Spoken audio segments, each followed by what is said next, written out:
Well, here's a fun fact. The women's deadlift record in England is held by a British rapper who grew up in Saudi Arabia and has a degree in computer science from Oxford. And, oh, by the way, he's a man. Now, that's kind of true. Kind of. He deadlifted 528 pounds, and in his words, he identified as a woman whilst lifting the weight. If it was an actual competition, he would be the champion female weightlifter. He was trying to make a point. The video of the lift went viral, and like anything that goes viral, it comes with a lot of backlash. But he has handled it in stride. He's a guy who lives in England. He spent the past few weeks now traveling around America, and he has some really interesting insights. He spent a lot of time in Los Angeles, San Francisco, and then came directly from there here to Texas. So he discovered a few things. He's discovered that MAGA hats are nowhere near as prevalent as Bernie signs or even Clinton 2016 bumper stickers. In general, he has found serious inaccuracies in the version of America that he has gotten from the media. Based on what the media has to say, he assumed the country was in the middle of some sort of apocalypse created by Donald Trump and that the poor, innocent leftists were in danger. He's found the opposite to be true. He stopped by our studios here in Dallas during an incredibly busy week, and we chatted about the things that are happening in his life. I think he has incredible insight, and he has a sharp wit, and he also is rooted in common sense. He has lived already at 30 or 33 a real full life of experience. He is a musician, an author, a fitness expert, a self-help guru. He recently is now a social commentator.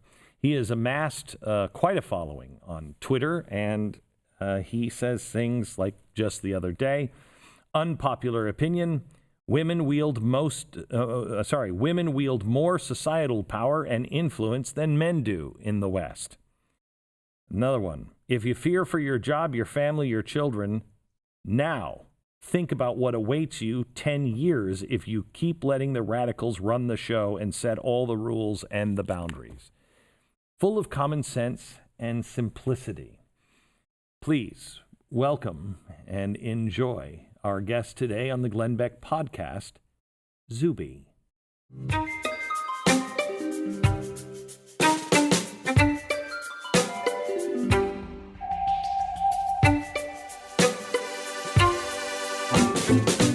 Zuby, you are not political, are you? Not overly. Yeah. Not overtly, no. So are you being dragged into it, or is it that everything now in life is political and there's no escaping it? Yeah, it's a combination of the two. You know, I didn't set out thinking, okay, I want to go out and get political and get myself involved in all of this stuff. But yeah, there's certain things that I can't let go by me, or things that I'm seeing affecting other people or affecting myself, and not sort of speak out on them. Like, So, what is what drives you? What to step into this world? yeah. And you kind of did it by accident.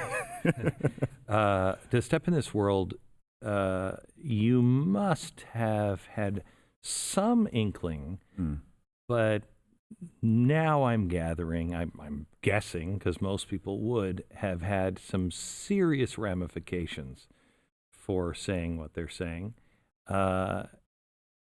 What's driving you? Well, what's always driven me through my music and everything else I do has always been the desire to have an impact on people in a positive way. In my music, I've always tried to inspire and motivate people to strive for their goals. Don't be afraid to go against the grain. Be honest, be authentic. Those have always been, people can go back and listen to my earliest music, and that's always been the message in there. So as far as I'm concerned, what I do now is kind of an extension of that, trying to stand up for truth, stand up for authenticity, and not being afraid to voice the things you want to say, and to go against the grain if need be, and to be true to yourself and to be authentic. Where'd you get that? Is that from your mom, your Man. dad, your childhood? Where'd you get that? A combination of things. I think a lot of it is just my own natural, God-given type of personality. As far as I'm aware, I've spoken to my parents about this and actually kind of asked them that question. And they said that since I was a child, I've kind of been the same, that if I set my mind to something, that I will do it. And I've always been someone who works hard and perseveres and has always kind of gone my own way and not easily been swayed by the crowd or the masses. My parents have always said, like, look, if Zuby's made up his mind to do something, he's going to do it. Down to the fact of me graduating from Oxford, working in the corporate world for a couple of years, and then leaving that to go and pursue something as crazy as being a professional independent musician. My parents totally have supported me in that, which is a huge blessing in itself. But I think they know that, look, if that's what Zuby wants to do, then he's going to do it, whether or not that's what we expected of him, or that's what we thought he may do. That's just what he's going to do. So all of that kind of spills into what I do now. So I'd say it's a combination of just my natural personality and then maybe some aspect of me growing up, but I think that's just who I am and just how I'm wired. It's interesting in watching interviews with you. How many sides are there to a tesseract? Four-dimensional cube. How many sides are there? Oh man, it's been a while since I thought about this one. I should have just memorized the answer, shouldn't I? You are really well educated. You have deeply thought things out. At least it appears that way. That's really rare. How old are you? I'm 33 now. That's really rare in today's world, that people are thinking for themselves. And your tweets, let me just go through some of your your tweets. No, these are actually all good. Define yourself by what you support rather than what you oppose. It will immediately change your general mindset and outlook from negative to positive. Short-term problems are often long-term blessings. Keep moving. As I read your tweets, they are things that my grandmother would have said. They are things that my father would have said. They're common sense, but we don't get any of that anymore. There's no such thing as truth. You said a minute ago. Well, I search for truth. Well, there's no truth anymore, and there's no common sense anymore. At least in social media. Yeah. Well, it's still there. It's just that people are shying away from it or trying to stick their head in the sand on certain things, or just not talk about them, stick their fingers in their ears and say la la la and act like it's something's not going on, or act like something that can factually be proven is merely an opinion, or if something is an opinion, trying to disregard opinions that people disagree with and not even engage, not even discuss. And I think discussion is extremely important. I'm obviously someone who values the power of words. That's why I wanted to be a rapper in the first place. And I think that, everyone's got an ability to use a voice now in a way that they didn't before. Everybody's got a platform. I often say with social media, the pros and cons are sort of one and the same. The great thing is everybody's got a platform, but the problem is everybody's got a platform. So people are now hearing the thoughts, ideas, opinions of anybody and everybody, which is really unnatural in a way. It's remarkable and it's amazing because you can build incredible things through it. The fact that I'm sitting here in this room right now would have happened through social media. All these places I'm going to in the USA, all these people I'm meeting and who I'm connecting with. It wouldn't have happened 15 years ago. No, it wouldn't have happened in this way. Certainly not. I'm totally independent. So this has just happened off the magic of social media and my own volition, really. And that wasn't possible before. But on the flip side of that, you've got a lot of people who are out there, millions of people, if billions of people who are out there using social media who aren't really using the tool in a great way, we could say, and on a lot of different levels. I think to me, it's a tool. It's not good nor bad. It's like a knife. A knife can be used to prepare food or to defend yourself, or it could be used to attack someone or to kill someone. I think social media is the same thing. I don't think there's not anything inherently wrong with Twitter or Instagram or Facebook or anything like that. It's just how they use them. Is it just exposing who we are, or is it changing who we are? A combination of the two. combination of the two. Certainly, I think it's exposing what people truly do think and believe in. Is that true? But hang on, is that even true? Because I read things and I'm not sure that that's necessarily what everybody believes. I think there are some. I mean, look, we all had that crazy neighbor. Yeah. That nobody talked to because they were crazy. Yeah. Now that crazy neighbor is talking to everybody's crazy neighbor. And so it seems like, wow, there's a lot of them. No, there's the same number, and we used to dismiss them. We don't dismiss them now. Where we think that it's just we're overwhelmed with crazy neighbors. Yeah. And then there are the others who are just trying for fame, just trying to be provocative because they want their time in the sunshine.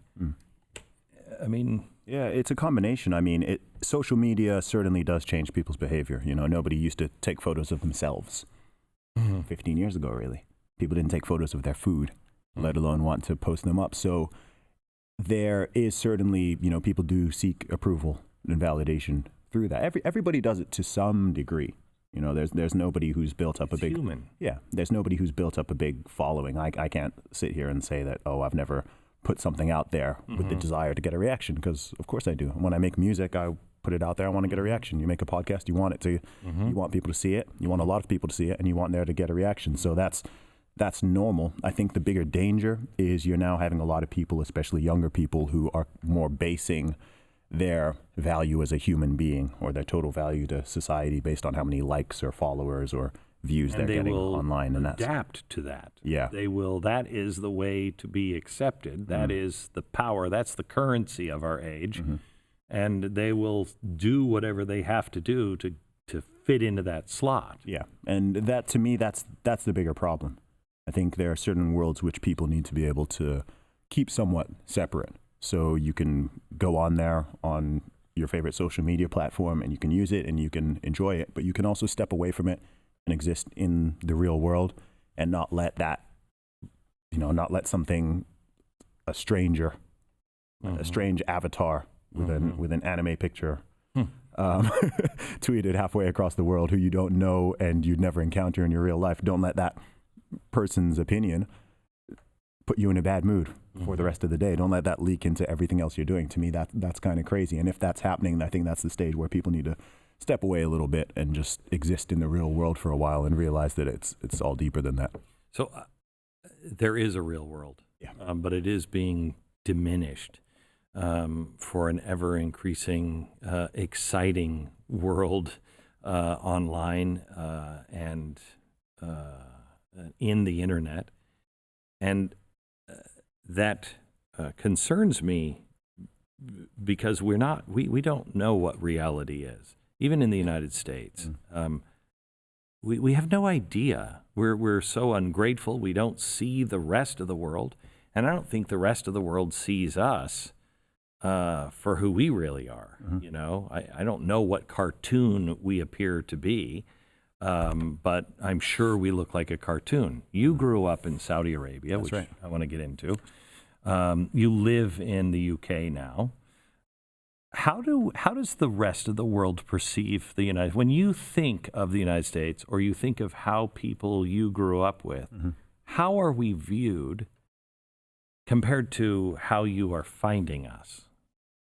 Well, I can only ever speak for me. Yeah, okay. I can't speak for, I wouldn't want to speak for the rest of the world. With me, I mean, growing up in Saudi Arabia, I've known lots of American people from the beginning. Most of my teachers were American. It's why my accent doesn't sound British, in fact, because I went to an American school and all my teachers were American. So. And your father was a doctor. He's a doctor, yeah. He still is. He was working for an oil company? In Saudi Arabia, that's right. So was that taking care of all the oil people in that town? Essentially, okay. Yeah. And your mom? So my mom used to be a journalist. She actually now works as a magistrate in the UK. But yeah, she used to work as a journalist. She actually was a TV news reporter for a while in Nigeria, and then in Saudi, she used to write for some of the local papers there. Wow. Okay. Yeah. All right. So you were living in Saudi Arabia, and then you moved to to London or to England. Tell me how you perceived us. So my personal view of the U.S. is generally very positive. I'm a big fan of the USA, and I like I like the American people. That's a weird thing to say because there are so many people. But for the most part, I think when I think of the USA, either from England or being here now, I've always viewed it in a very positive light. Does everybody? No, I don't think that's the case with everybody. I don't think that's the case for any country. I think with any nation, though, especially nowadays when it comes to both the normal media, the mainstream media, what people are seeing on TV, reading in papers, and what people are seeing on social media is always going to misrepresent a place and the people, because the focus is always going to tend to be on whatever thing is the most the biggest outlier, or whatever is the latest outrage, or what's the latest political division or crazy issue or thing that people are talking about, or even crime. If you see a lot of the videos that will go viral, it'll be of someone committing a crime or people having a fight or whatever the case may be. So it's easy to, if someone kind of sits in that too long, I think they can develop a very negative view of almost anywhere.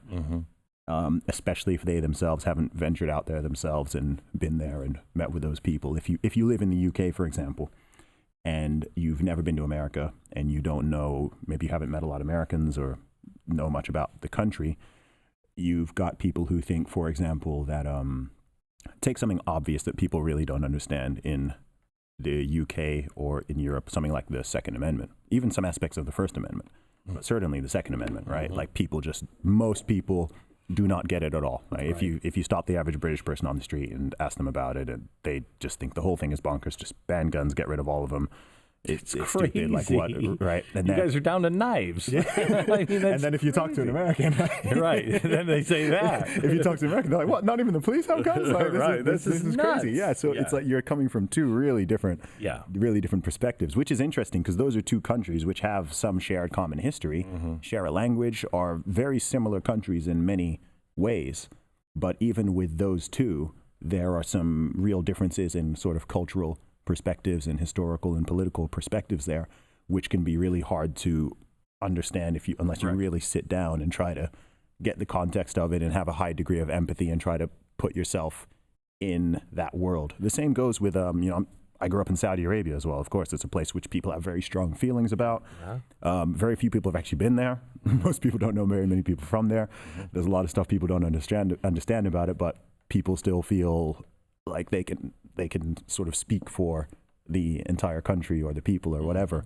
And I can understand that, but it's a big shift in perspective because everything from the governmental structure to the religion, the cultures, the customs, the values, the way everything is designed from the ground up is really different in a country like that. So if you were to position it next to the UK or America, for example, I would say the sort of top American value would probably be freedom or liberty, right? So lots of things are based around the idea that this is the most important value. So we want to structure the rules, the laws, the societies, everything to maximize people's individual freedom and liberty.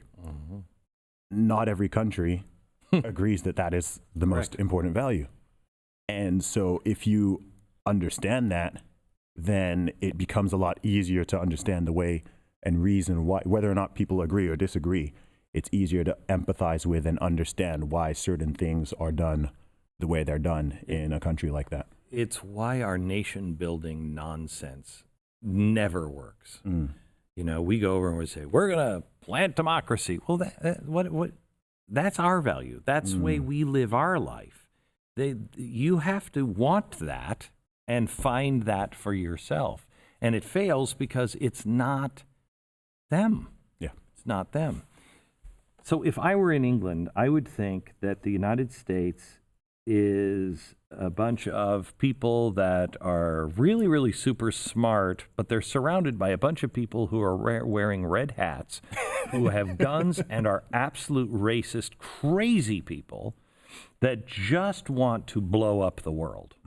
Some Americans think that too, though, right? Yeah, I think some do, yes. What did you find what did you expect coming over here, and what have you found? So It's been pretty well in line with my expectations. I've been to the U.S. This is my 5th time here. It's my first time in over 10 years, though. The last time I was here was in 2008. Have we changed?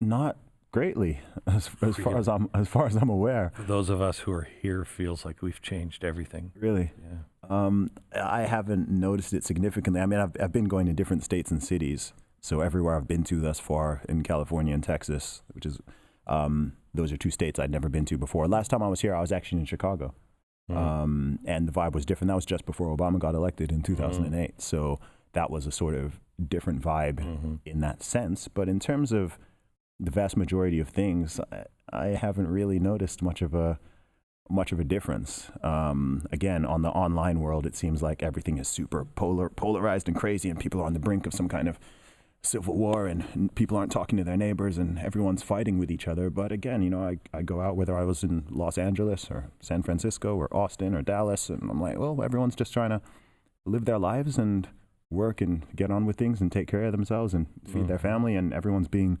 cordial and civil to one another for the most part. So, you know, that sort of view of everything being super duper crazy and polarized and divided, I mean, you know, I think it's kind of like it is and it might be on one level, but in reality, it's not. You know, if you were to just go out there and go to the center of the city or go to the beach or go where, you're like, oh, you know, things are fine. For the most part, I mean, you'll find some people that do wear a MAGA hat and are just going to be in your face and just yelling and screaming. And you're going to find those people who hate the MAGA hat people, and they're going to be in your face. Yeah. But for the most part, we're not like that. You go to the 2 most different states in the union this trip. You go to Los Angeles and to Dallas, Texas. Difference? Yeah, there is a difference. What's the difference? Weather has been somewhat similar, and both cities are very sprawled and spread out. Yeah. I haven't been out in Dallas a massive amount yet. I found it to be a lot cleaner. No poop on the streets here. No, cleaner and feels safer to me than LA does. What did I say? There's something I said on Twitter. Because I spent 3 weeks in California, and I've now been in Texas for a week and a half. I said I felt like California was run by man in the entertainment industry, and I feel like Texas is run by God in the fast food industry. I don't know how technically accurate those are, but that was just like the feel I got. I think that's probably pretty accurate. We love our food in Texas. So everyone's just commenting, telling me what to eat. Yeah. In California, everyone was telling me what to do. Yeah. Here, everyone's telling me what to eat. Like, you have to get that. You got to go there. I was like, is there anything besides food? That's so funny. Let me go back to London here for a second. Sure. Because first of all, I do not understand your system. It is crazy. People are bat crap crazy. But there's something similar that is happening that I've been watching on the continent and also in Europe and here. The ruling class is not listening to the people. They're just not listening. I don't think they even care to listen. I think they kind of despise us. It's almost as if they just believe that they know better than everyone else. No matter what we do in the United States, vote for Donald Trump because he's going to stop Obamacare and we're going to get our health care system back. No. They all promised they were going to do that. Once they had all the power to do it, they didn't do it. They didn't have any intention of doing it. You have Brexit. Every person I talk to from the UK always says the same thing. I'm just sick and tired of it. I mean, they're going to do whatever they want. I'm sick and tired of it. I don't know what the British are like, but there comes a point to where when you say to the people, you know what, vote on this. Vote on this thing in particular, which we don't do. Vote on this. and then we'll do what you say, and then you don't do. And in fact, they just passed a law, as I understand it, that now they've passed a law that says they can stay if there's no agreed upon exit plan. They can't leave the European Union, and that can just be renewed like every 6 months, something crazy like that. What the hell is happening? Well, first start with Boris Johnson. Okay. I've read his work. I think the guy's brilliant. I love his books on Churchill. He seems to be a little nuts, but who are we to say? Who are we to say? But he seems as though somebody who is actually standing up and saying, I don't care what you say, the people say that's what they wanted. Yeah. Right. Yeah, it's weird. I mean, I get asked about Brexit a lot, as you can imagine. And it's one of those things, as you said, I am in that group of people who just feel exhausted and tired and bored of it. I mean, oftentimes people ask me which way I vote, and I don't normally say it publicly, but I personally voted Remain. So I was on the Remain side. But I'm of the simple opinion, well, okay, like my side lost. So, okay, let's go. Is it supposed to be a democratic vote? That's the reason the referendum came out in the first place. So as far as I'm concerned, I respect the result. So in the UK, you've got a range of different people. So I don't know if you've heard the term Remoaners. So you've got the Remainers, who are people who voted Remain, but are like, okay, well, leave one. So we're happy to concede. And then you've got people call Remoaners, who are people who voted Remain, but are trying to do anything and everything to stop Brexit from actually happening. And you've got people like that who are actually, this includes some of the MPs, some of the people in the various political parties. And, for 3 years, I mean, nothing has really happened. There's been no progress. You've changed prime minister twice. And all of this. The Queen is saying she's going to fire him. Do you believe that to be true? Really?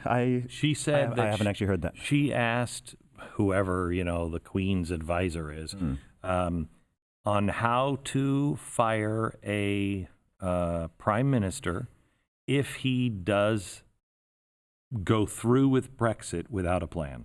Okay. That she's planning on. And this is the first time she's ever asked that question, first time this would ever happen. That's new to me. I didn't know that. Yeah, the Queen saying that, if indeed that's true, she never gets involved. She's supposed to be apolitical. Correct. The royal family is supposed to be apolitical. Correct. Yeah, I don't know. I mean, I just think my thoughts on it are very basic and simple. Like, if you're going to have a democratic vote, then you can't just want to do it again immediately because you didn't get the result that you wanted. To me, that whole notion, that idea is a much bigger concern to me than Brexit itself. Yeah. See what I mean? And I believe in the UK. I think that the UK will be fine whether it stays in or it goes out of the EU. I don't buy the scaremongering on either side, right? You've got people who are saying, oh, if we remain in the EU, then all of this awful stuff is going to happen. I don't buy that. And then you've also got people saying, oh, if we leave, the price of all the food is going to go up triple. We're going to have food shortages. Everyone's going to lose their jobs. The pound will crash. And I'm like, I don't, neither of those sound particularly reasonable to me. Britain has a very strong economy. It's a very powerful country considering how physically, geographically tiny it is. And it's been like that all throughout history, and I believe will continue to be in the future. We have, I think the problem is what happened with the EU is people are proud of where they're from. Yeah. I don't care if it's a small town or your country, you're proud. And it doesn't make you a xenophobe. It just means, hey, this is how I grew up and I like it. Yeah. And the EU has been trying to say, if you want to be Italian, you are a xenophobe or a racist. If you want to fly the Swedish flag, that means you're a racist.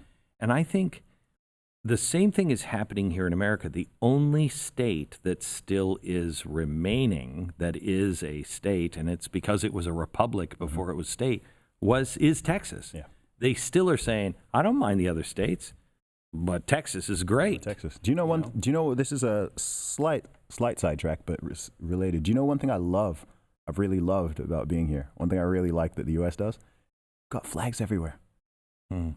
The USA flag is everywhere. Mm-hmm. You don't see the British flag in the UK. You very rarely see it. Right. In some parts of central London, if you're in kind of touristy areas, you'll see it. But you'll just be driving along the highways, driving between Austin and Dallas.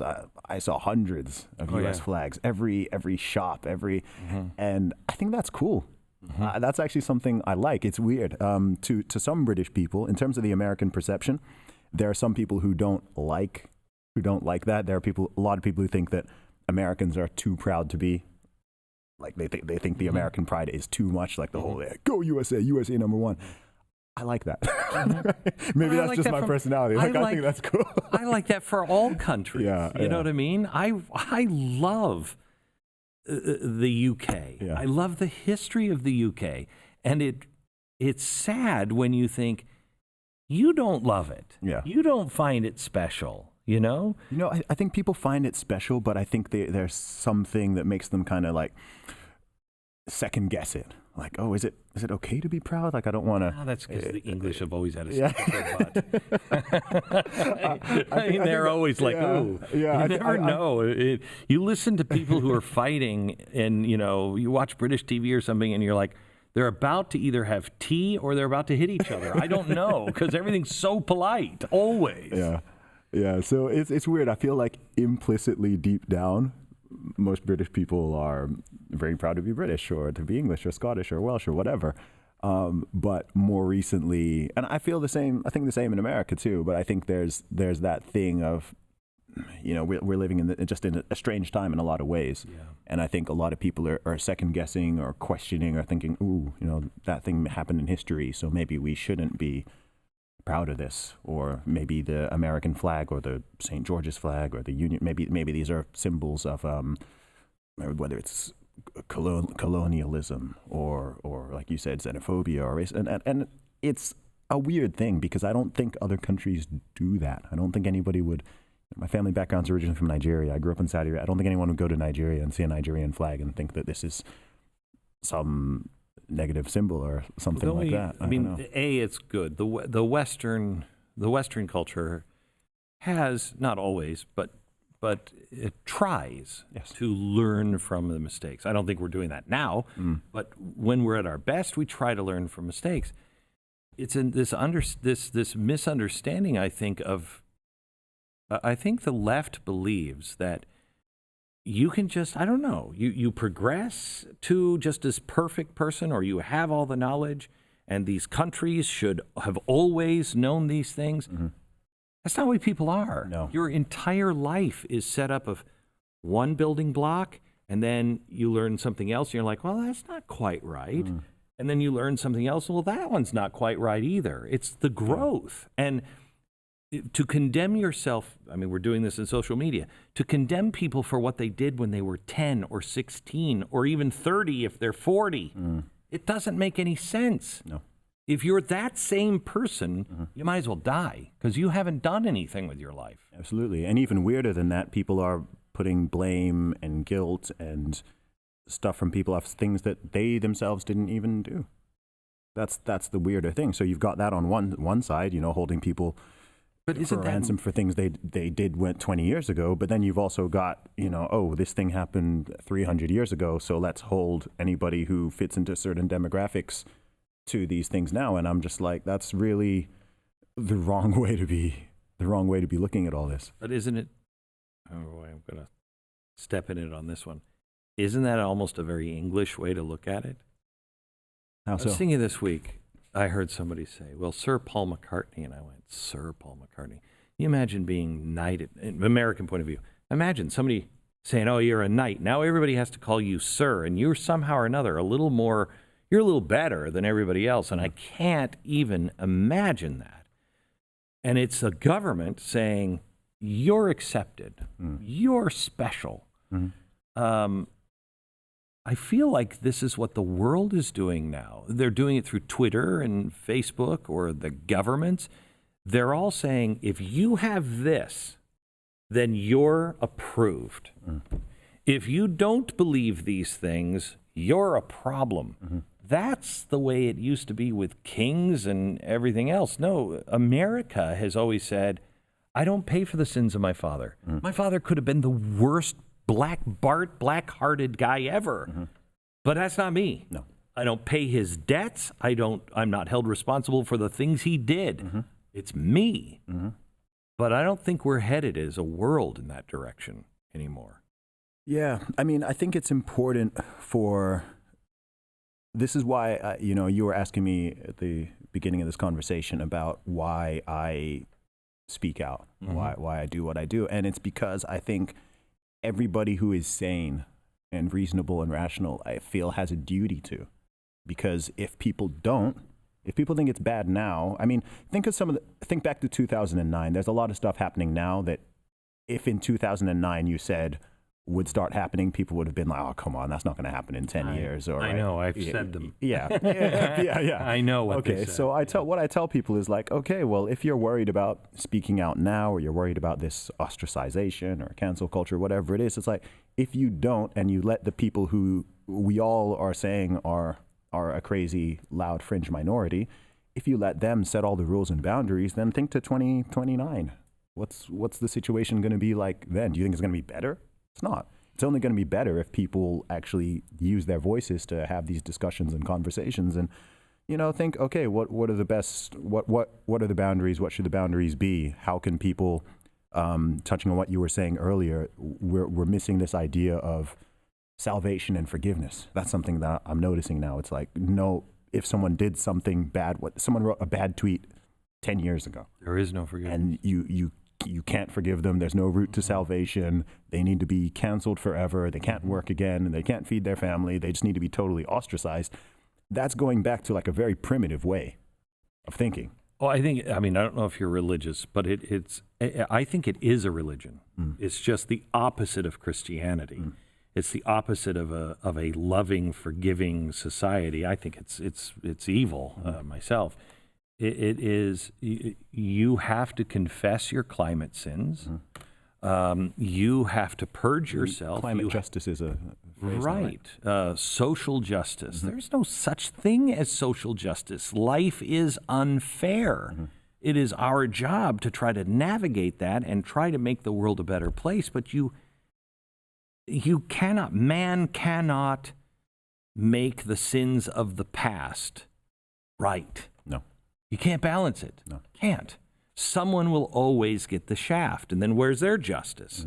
And it's a religion. If you don't practice the religion exactly the way the popes of that religion say, you're out.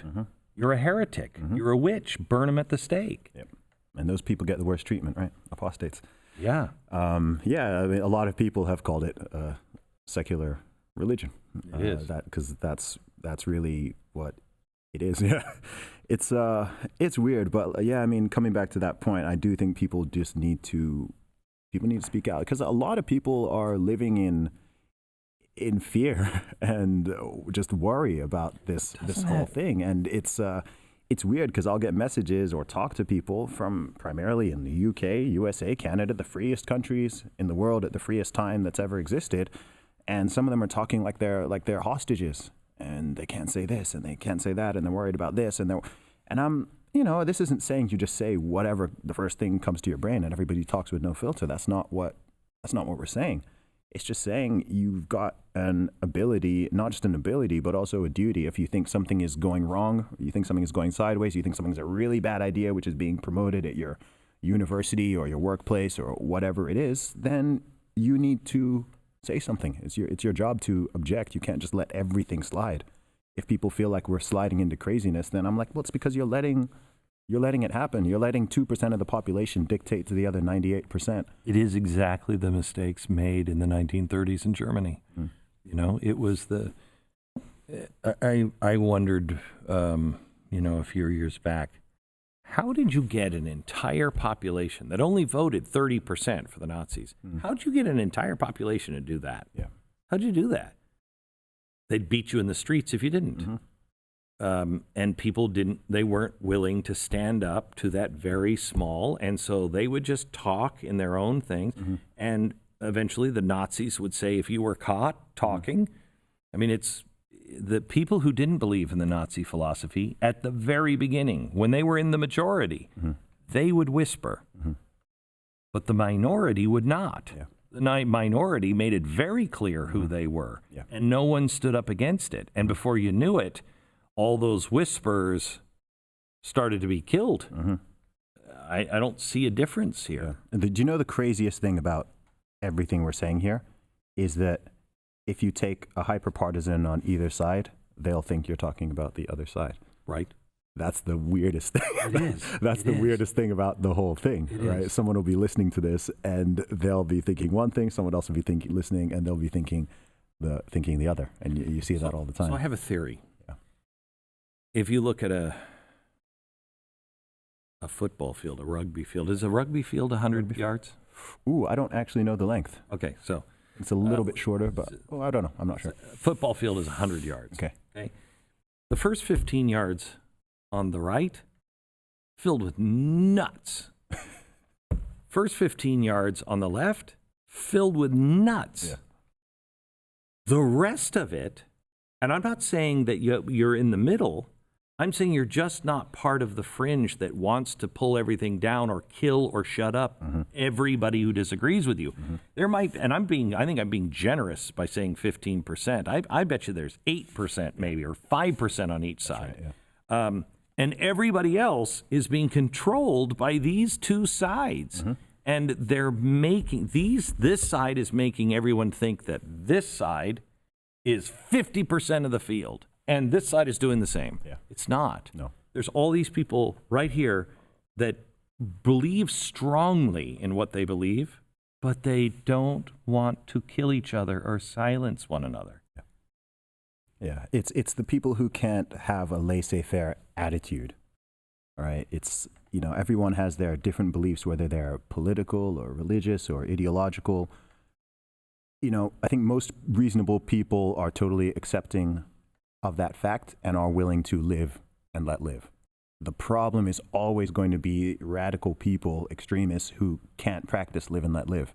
It doesn't matter if it's political, it doesn't matter if it's religious. Those are always the people who cause the problems. Because they can't just, it has to be, well, I believe this, so everybody else must, or everybody else who doesn't is evil or is terrible or must be conquered or whatever the case may be. That's the attitude that always leads to problems. So you've always got to keep those extremists and radicals in check, right? You don't want to be excusing their behavior or saying, oh, okay, well, they're kind of on our side, so let's lessen the things. Yeah, they're not. Really not. Anybody who wants to control what everybody else thinks, and you have them on both sides, anybody who wants to control or tell anyone how to live their life and you must comply is not on my side. Any way, shape, or form, they're not on my side. They're a lot more similar to each other than they'd probably like to admit. Yeah, it's a circle, and they're both right here. Yeah. Well, the rest of us are around here. Yeah. So you just said something that was interesting because you kind of, you talked about a laissez-faire attitude, but then you also say, you got to stand up and stop this. How do you put those two together? Easily. So you've got to stop when people are when someone's coming from an authoritarian perspective, trying to encroach on people's ability to live and let live, right? So it's simple. It's live and let live. But if someone starts treading on your toes in that regard, if someone is trying to block out the idea of free speech, if someone is trying to force other people to use words or terms or speak in certain ways, if someone is trying to force people to believe in or not believe in whatever religion or political philosophy or whatever it is, that's when you need to stand up. So in other words, I'm not for gun. I'm not for gun control at all. I'm a big Second Amendment guy. Okay. However, I am a big law enforcement guy as well. You use that gun improperly, you don't have that right anymore. Anymore. Is that kind of the thing you're you're talking about, that we have to live together, Yeah. unless you're treading on me. Exactly. That's the or thing. someone else. Yeah, exactly. And that's what I'm saying about when people need to stand up, because a lot of the encroachment, that's what it is. It's the desire to take away people's basic freedom, starting with the freedom to talk, to speak. Right. Anytime someone comes with something which is trying to force people to speak in certain ways, that should set off alarm bells for people. Right? Because that's the most fundamental concept. And to someone who doesn't believe in free speech, and these people do exist. You've got people now questioning, is free speech really a good idea? What about this? What about that? And for those people, especially if they're coming from a more left perspective, it's important to explain to them that all of the movements that they support, whether you're talking about women's rights or black rights, the civil rights movements, all those, all the way back to Moses. It all starts with free speech. It all starts with the ability to speak and dissent and ask questions and have discussions. That's where it all stems from.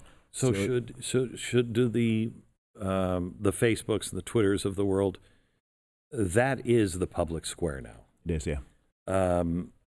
I could be heard out at, the shopping center or the center of town. That's not the same. This is the public square. So do they have a responsibility to shut people down, or do they have a responsibility to make sure that everyone has a fair platform, that everyone is equal voice, and let the people decide? It's a big question, and it's something a lot of people are discussing at the moment. I do personally think that the solution is fairly simple, which is that I don't think it's something that needs to. You've got a lot of people talking about governmental regulation and things like that. I mean, these are generally technically they are private companies. I think from my perspective, what they really need to do is, they can have their rules and their regulations, and they probably should, for a lot of reasons. An obvious one being to, keep users on their platform and to protect their own profits, is simply to have a rule book, a clear defined rules that are not open to huge amounts of subjective opinion and ideas. Right? These are the rules, and these are the consequences if you break them. And that needs to be very clear to everybody, not with political bias or ideological bias or anything like that. Look, this is what you can do on this platform, and whether we like you or we don't like you, or we agree with you or you disagree, if you don't break the rules, we will not deplatform you. If you do continuously break the rules, maybe have a strike system. Okay, if you do it the first time, 24 a day ban. Second time, a week. Last time, maybe 2 years, maybe 3 years. I think the lifetime ban thing is pretty stupid. I don't think anybody should be getting lifetime bans. So, you broke Twitter's rules in 2005 and you still can't be on the platform even 10 years. Like, that's silly. So I think that's what most people would agree with and want, whether you're talking about Twitter or YouTube or Facebook, any of these things. It's just the rules don't feel well defined, and you can find examples of, okay, this person clearly broke the rules. Correct. And they're fine. This person, we're not sure how they broke the rules, but they're gone, kicked off. And that doesn't instill confidence in people. When Barack Obama was elected, he was elected for a couple of reasons, but his campaign slogan was, and I think a lot of people bought into it, was hope and change. And they wanted change. They wanted something to be transparent. They wanted to know what was real. They wanted to know what was really going on, and they wanted their leaders to be held accountable. Don't we both have leaders now, Donald Trump and Boris Johnson? Aren't they really the same guy? Not the hair or anything else, but aren't they really the same guys, that they're wrecking balls because people aren't getting what they are truly desiring, and that is transparency?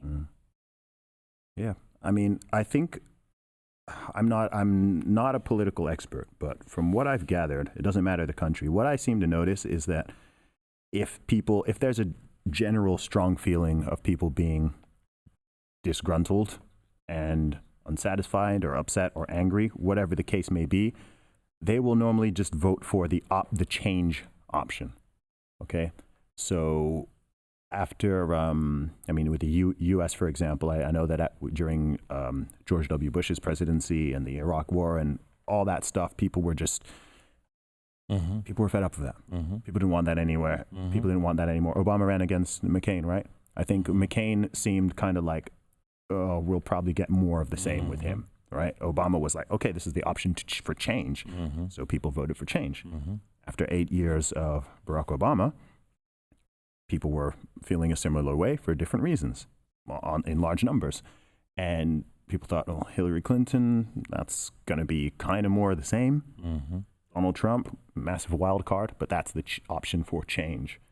And so that's generally how I kind of almost predict elections will go. Well, we're probably going to see Elizabeth Warren as the candidate against Donald Trump, who's a socialist. Sure. That's never happened in America. That's big change. It is, yeah. It is. You know, being in America now for a few weeks this time around, one thing I can say is that I feel like I can better understand some of the deep down concerns of both sides of the political aisle. And I can understand where, so... Tell me what you learned. Okay, so I went to Los Angeles and San Francisco. I spent 3 weeks in California in two of the main cities. And the levels of drug addiction and homelessness and people just living in tents and talking to themselves and doing doing hard drugs. And I've traveled pretty widely. I've been to 30-something countries, probably about 100 different cities. And I saw stuff in LA and San Francisco I have never seen anywhere else in the world. Wow. Which shocked me, which really, truly shocked me. So I can understand how somebody could see that and think the solution is, okay, we need some more, aspects of socialism. We need to help these people through the government.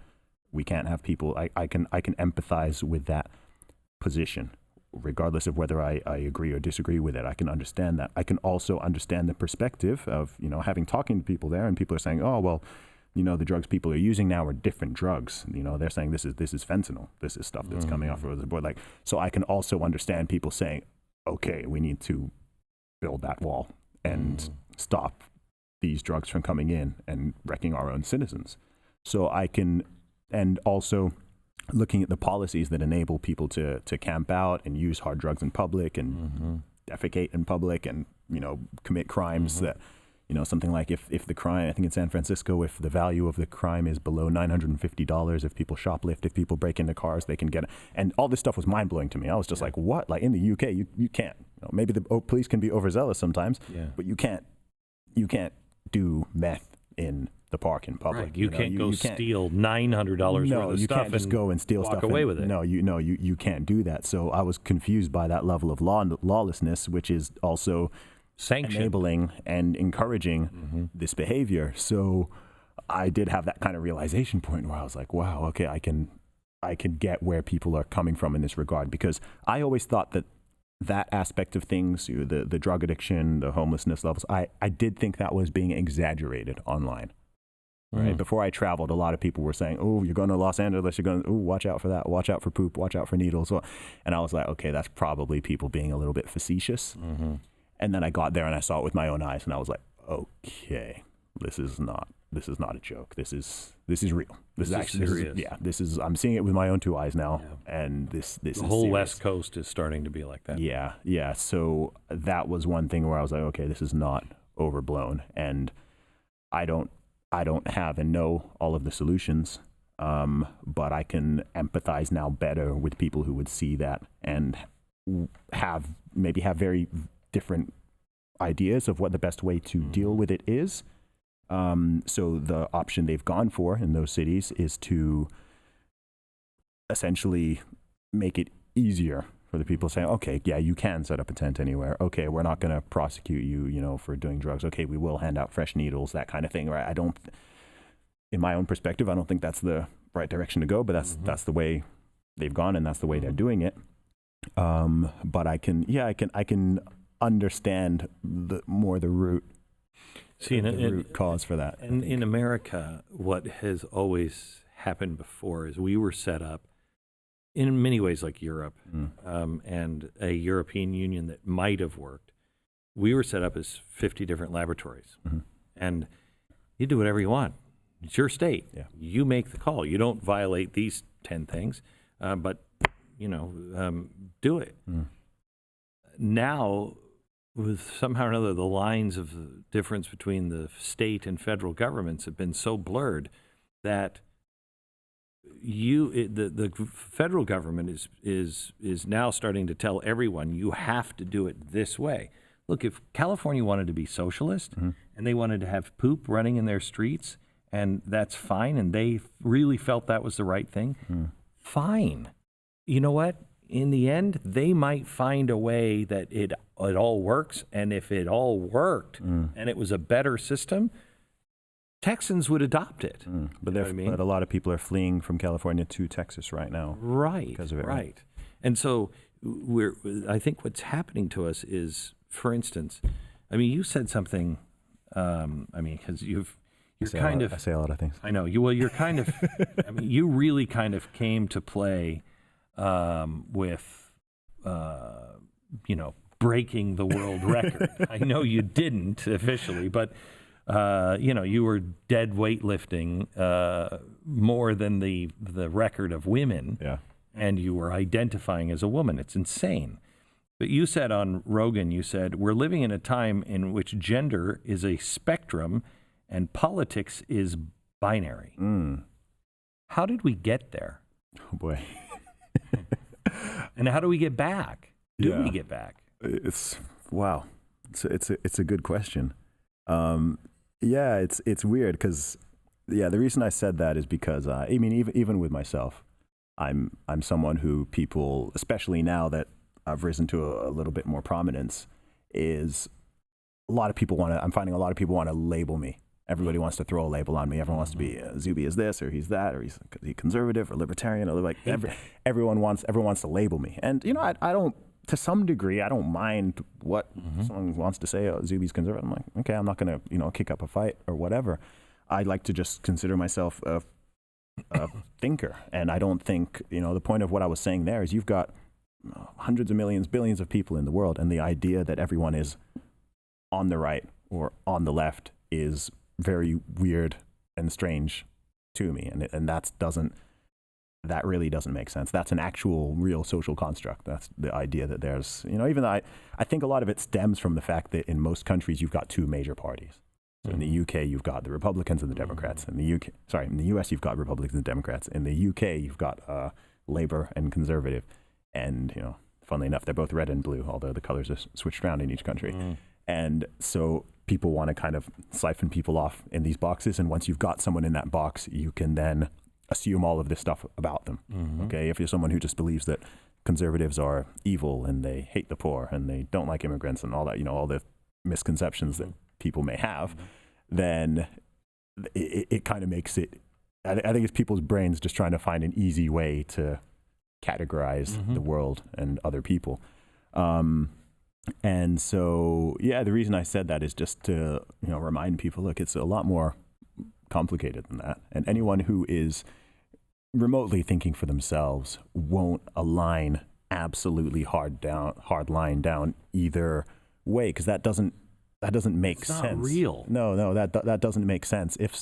If I come across someone who agrees with absolutely every line down a politician's manifesto or whatever, I'm questioning, are you really considering these things, especially if they agree with all this and then they totally disagree with all the other ones? I'm like, you can agree with that, and I agree with that one there. Oh, but that not one anymore. there.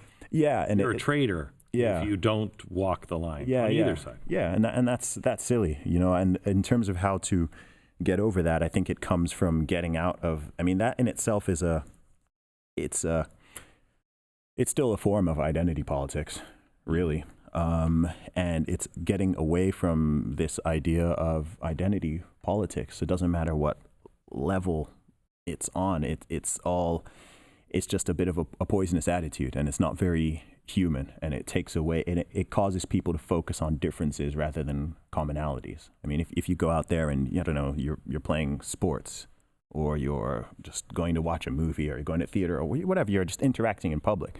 You're not out there thinking, who here is on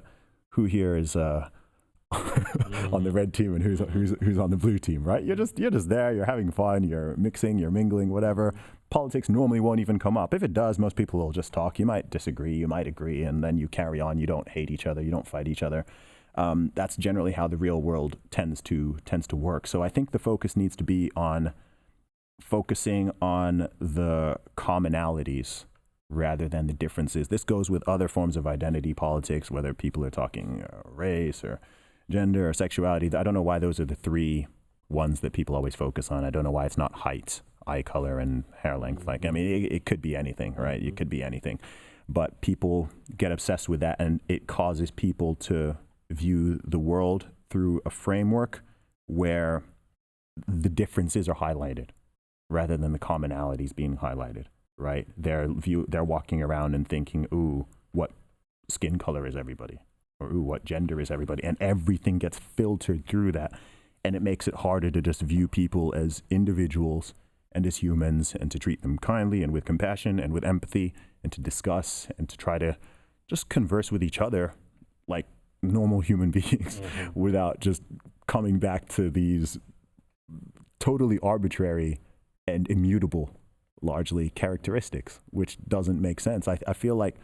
But are we being more stereotypical human beings today and less stereotypical human beings with what you're suggesting? Sorry, I'm not sure I totally get the question. The question is, our nature is to categorize. Our nature is to make snap judgments. Okay, I get you. So we are actually, we've regressed. We've regressed back into this tribal animal I got you. thing. I think tribalism is innate in all species. It's absolutely in human beings. We've imperative. We've all got tribalism. So I think the key is to make the tribe as big as you can. Right? So in the U.S., the American tribe, right? Not the Black American tribe and the white American tribe and the female white American tribe and the Black lesbian whatever. That's what people are trying to do, and how people are trying to break the categories down. But what's the commonality here? The commonality is American. Beyond that, the commonality is human. So if people can, maybe we're still too primitive for this, but if we can sort of transcend upwards to that top category. Well, I thought we were on that road for a long time. Yeah, we were. Life, but social justice has just said we're just going to turn the pyramid upside down. Yeah. All the power was up here. Fine, we're just going to turn it upside down. Invert it, and now the power will be here, and you'll be the low man on the totem pole. Yeah. That's because that's trying to right the wrongs of the past instead of don't make the same mistake. Yeah, exactly. Do you see us? Because I think this is just a pendulum swing that always happens. It's an 80-year pendulum swing. And this time, I think it is. It's swinging. Partly, its natural swing is an overcorrection. We saw problems, and now we're just overcorrecting. Yeah.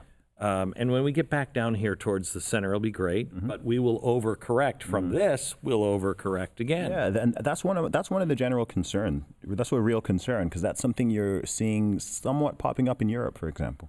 Oh, yeah. Right? In Europe, in certain countries, you are getting a rise in, legitimately what could be considered far-right nationalistic frightening movements. And people are questioning why this is happening. And it's because, it's reactionary, right? If something swings too hard that way, you're going to get things, and the people in the middle are really important.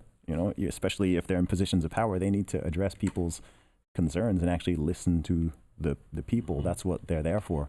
I think this is a slight side note. I think when people get involved in politics, and this goes with any public official, I think people need to, whether you're talking about police officers or you're talking about politicians, people need to remember they work for you. The police work for you. The police work for the people. You literally pay their salary. And policemen need to remember that. Right. I think if someone could be in the police force for 10, 20, 30 years, and it's easier for them to forget that they work for the people, not the other way around. Politicians work for the people. And so people need to hold them accountable, right? It's not just their job to, I'm in this position of power and I can run roughshod over everybody and there can be votes and I can ignore that's not how it works. So I went off on a little tangent there and I lost my previous. We were talking about swing. We were talking about the swing. Yeah. Swinging back. And I'm the last time we saw this kind of swing and the world was in this kind of turmoil, it resulted in World War II. Thanks. It's the same seeds being planted again. There are tripwires in the United States. The Second Amendment is one of them. That's a tripwire. We will go to war with ourselves if that right is violated. We will also, I think, go to war over the First Amendment, but that one's a little harder to pin down. Can I ask you a question? Yeah. If you think that's the case, why do you think you've got politicians and parties that are pushing in that direction? Great. Do you think they don't recognize that, or? No, Okay. That's not a possibility to me. Okay. Because there's a new study out by a group on the left that shows that is true, that the people who believe in the Second Amendment, they are not extremists at this point. The fastest way to push them into extremism is to violate the Second Amendment. You go collect guns, and you will set those people off. Okay. Those people are just normal people right now. Yeah. If you know that information, it's the perfect question. You're the only one that I've heard ask that. Why would you do that? I think there are people who just don't know, who just don't care to know because they think their side is right on both sides. And I think there are those who wish to set the world on fire, Fabian socialism. Let's mold the world a little closer to our heart's desire by heating the world up. Yeah. Is there a tripwire for England? Is this Brexit? Because we would have been rioting in the streets by now. English people are pretty calm, man. I know. British people are if you did this in France, they love to protest. Right. France people love to strike. People love to protest, and that's kind of in their culture. Right. This Brexit thing passes, and they miss this deadline, and they come up with a new law. Or they're like, hey, you got to re-vote again, or whatever it is. Is there anything that would take the English? It's a good question. I don't know. Because Swedes are experiencing trouble. Germans are. Italians are. Greeks always. Yeah. Spain, France. And I see this big snub, this big, FU to the people of the UK, and it seems like everybody's like, yeah, but let's have some tea. Yeah, British people are, the whole stiff upper lip thing. That is, it is part of British culture, I think, to not be too, what's the word, to be quite diplomatic, very diplomatic, and not try to make a fuss over things too much. So in terms of tripwires, I believe they exist, but it would be hard for me to say specifically what it is, what I think a tripwire would be. Like, I don't think, with all the turmoil and back and forth around Brexit, I don't actually think it's if you're talking about a tripwire in terms of things descending into some kind of violence or just war or a real massive uprising. Yeah, I don't know if it's a tripwire, but like I said, I think the bigger concern, if that were to happen, would be the reactionary movements on the opposite side. I think that's a bigger concern because that would just give them a nice opening for, you know, people who with legitimately bad ideas and bad motives to, you know, grab some of those people who are feeling disenfranchised or kind of homeless and disappointed.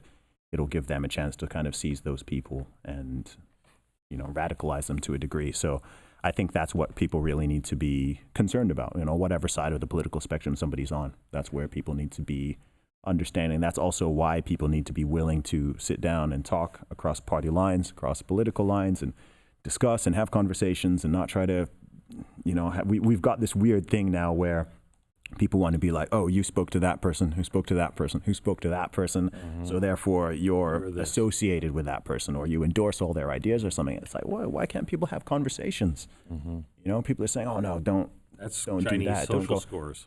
Yeah, and it's crazy, and that's another thing that I believe people need to stand up against. There are so many people. I mean, even with myself, there are people who've said, no, don't talk to that person. Oh yeah. Right? People said, oh, don't go on the Ben Shapiro show. Don't go on the Joe Rogan. I have people tell me not to go on the Joe Rogan. I'm like, are you crazy? Like, why would I? Oh, because he spoke to that person who was associated with that person. I'm like, come on, come off it. Like, that's ridiculous. How do you think you can't complain about division and polarization and then not be willing to talk to people? I mean, how do you think division and polarization happen? And even, you know, from a tactical perspective, that's how people get blindsided by things, right? When I was in California, I could understand how and why people got totally blindsided by Trump's victory.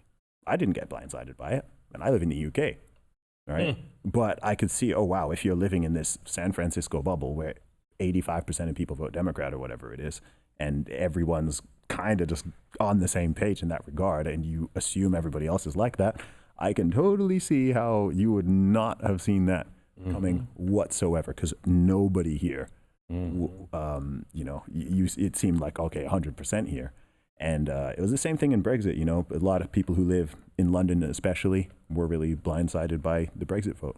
And there's a danger of people becoming too siloed. They end up in echo chambers. And again, whether or not people agree or disagree with each other, it's important to be able to just, you know, for your own self, have an awareness of what's going on out there. And in terms of being able to relate with other people and understand other perspectives, it's good to talk to people who disagree with you, and then you can understand them. I mean, I'm blessed in a way that I am often surrounded by people who disagree with me on a lot of major things. Isn't that great, right? though? And so I'm very comfortable with being able to explain why I believe what I believe in certain regards, or stand up for my beliefs, and because I'm constantly being, you know, that challenge is constantly there. It's good. Whereas if I were just in the majority all the time and just surrounded by people who think exactly like me, then firstly, I might not even know where those beliefs come from and not be able to articulate why I believe what I believe. But then, yeah, if someone comes with a pin and, you know, puts a little hole in my balloon, then I've got no tools to. And I mean, I see that happen all the time. Like sometimes I'll talk to someone, and because oftentimes with me, people will think I believe things that I don't. Right? All the time. Happens to people believe they believe in things that I don't, and they'll go, and then I'll just ask a basic question, and they're like, oh, what? You know, they haven't even thought of why they kind of believe what they do, because they didn't expect me to question it, because nobody else has been questioning it. And I'm like, have you never considered that? You've never considered the opposite side? I mean, I like to always know the best argument on any issue that I'm interested in or care about. I want to know the best argument for and against it, because then I can come to my own conclusion, or maybe hang somewhere in the middle, but I can also just understand where each side is coming from. And you see this on a lot of hot button topics where you can just tell that this person has never even considered the opposite side, and that person has never even considered the opposite side, because what they're saying doesn't even make sense, or what they think the other side believes is totally wrong. And you see this on a lot of different issues, and you're just like, have you even spoken to anybody about this? Where did you get that idea from? So yeah, it's interesting. So your mom and dad believe that anything you believe, you're going to do. and you'll accomplish it. I believe that too. So if that's true, where are you going to be in 5 years? Wow. Who will you be in 5 years? What impact will you be making, and how? Where are you going to be? I will absolutely still be Zuby. Hopefully a better, smarter, stronger, more refined version of him. But I want to be doing everything I currently do, just on a larger scale. I love what I do. I love making music. I enjoy having conversations like this. I enjoy public speaking. I enjoy doing podcasts, using my voice essentially to put out everything I said at the beginning of this podcast to the world: truth, authenticity, positivity, inspiration, understanding, helping people understand that they've got a potential that they can achieve and reach. So in 5 years' time, I would like to have an audience in the millions and be traveling nationally, internationally for both my music, speaking, podcast, whatever it is that I do. I want to be doing all. I feel like I'm on the path I already want to be on. It's just a matter of reaching more and more people through it. I don't set any ceilings for what I'm able to achieve. I'd like to reach and have an impact on as many people as I possibly can, and as are willing to listen and take on board some of the things that I'm saying. And I won't, totally change who I am or anything like that, just in order to try to reach more people. Those aren't compromises I'm willing to make. But I know I've got an audience out there, some who have already discovered me and following me, some of who haven't heard of me yet, but I want to try to reach as many of them as I can. It is refreshing and nice to meet somebody new that knows who they are, knows where they came from, and knows where they're going. And I agree with your parents. You will arrive wherever you set your mind. And let me know how I can help and how we can help. It's been a pleasure. I appreciate that so much. Thank you. Thank you. Thank you.